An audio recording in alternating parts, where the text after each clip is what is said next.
Once upon a time, in the quiet village of Oduroko, where the moon's glow barely pierced through the thick canopy of trees, there lived a beautiful young woman named Dorathy. Her beauty was like the full moon on a clear night, radiant, soft, and unforgettable. But her story was one that the villagers would whisper about for generations.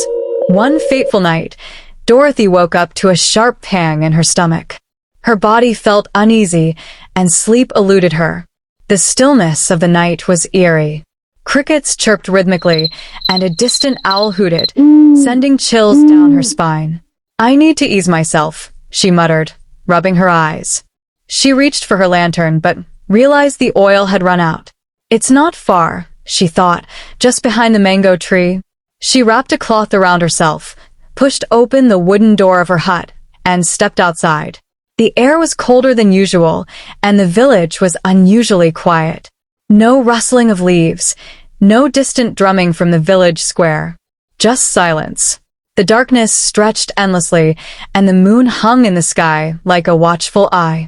Dorathy walked slowly, her heart beating louder with each step. The night air clung to her skin, and a soft breeze whispered past her ears like a warning. As she approached the large mango tree behind her hut, she felt a sudden stillness, as if the entire world had paused. She squatted beside the tree, ready to relieve herself, but then she heard it. "Dorathy." Her heart stopped. She spun around, but no one was there. Her breath came in short, sharp gasps. "Who's there?" she called out, her voice trembling. She shook her head, trying to convince herself that it was just the wind playing tricks. But then it came again. "Dorathy, you are beautiful." This time, the voice was clear, deep, and hollow like it echoed from a cave. Her hands grew cold, and her legs wobbled. She stood up quickly, wrapping her cloth tighter around her chest. Her eyes darted around the darkness, searching for the source of the voice. "Who's there? Show yourself," she demanded, her voice louder but less steady. Out of the shadows, a mist began to rise. It swirled like smoke, thickening into a form. Before her eyes, it took shape, tall, broad shoulders, glowing red eyes, and skin as black as midnight. His face was smooth like polished stone, and his smile revealed sharp, white teeth. Dorathy's scream caught in her throat. She wanted to run, but her legs felt nailed to the ground. Her heart pounded wildly as the figure moved closer.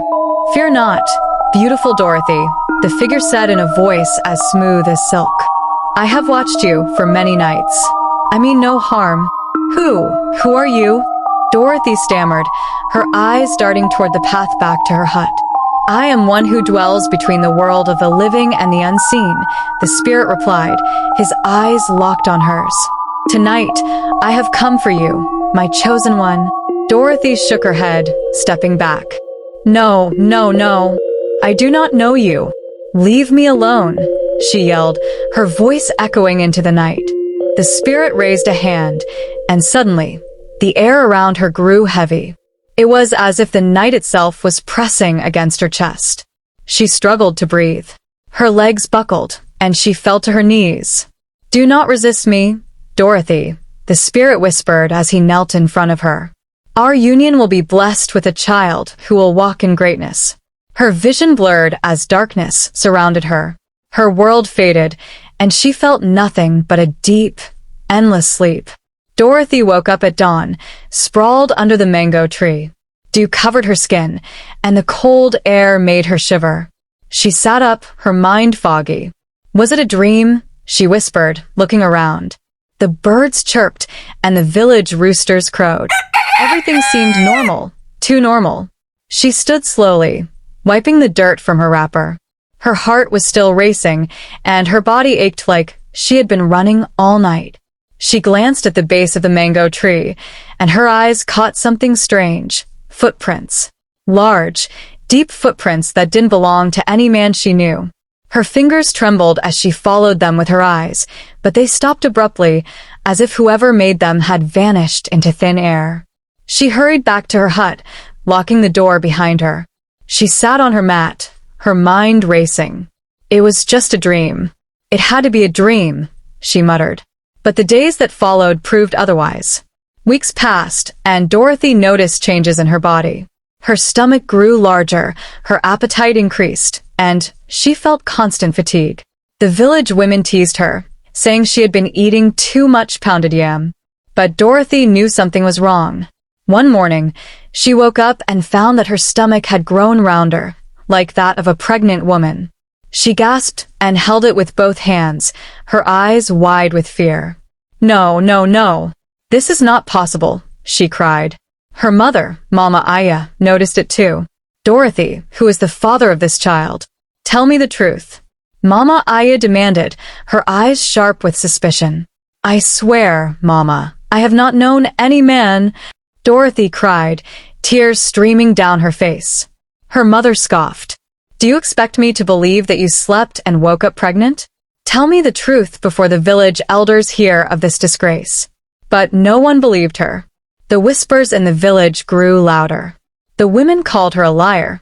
The men shook their heads in disappointment. Children pointed at her swollen belly and laughed. 9 moons passed, and Dorathy went into labor. Her screams echoed through the village as women gathered to help her. The labor was long and painful, unlike anything the women had seen before. Mama Aya led the birth, praying fervently for mercy.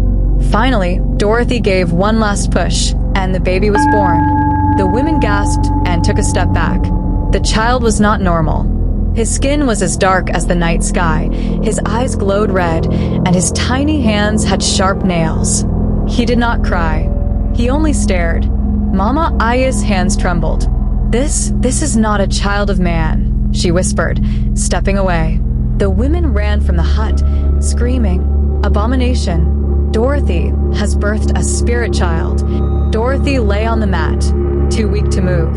She turned her head and saw her baby looking at her, not with love, but with knowing eyes. Her heart filled with dread.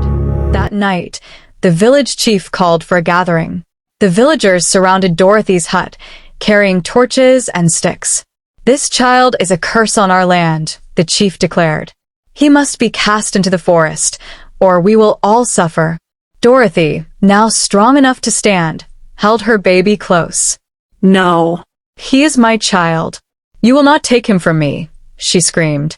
But it was too late. The villagers stormed the hut, snatching the baby from her arms. Her screams echoed into the night.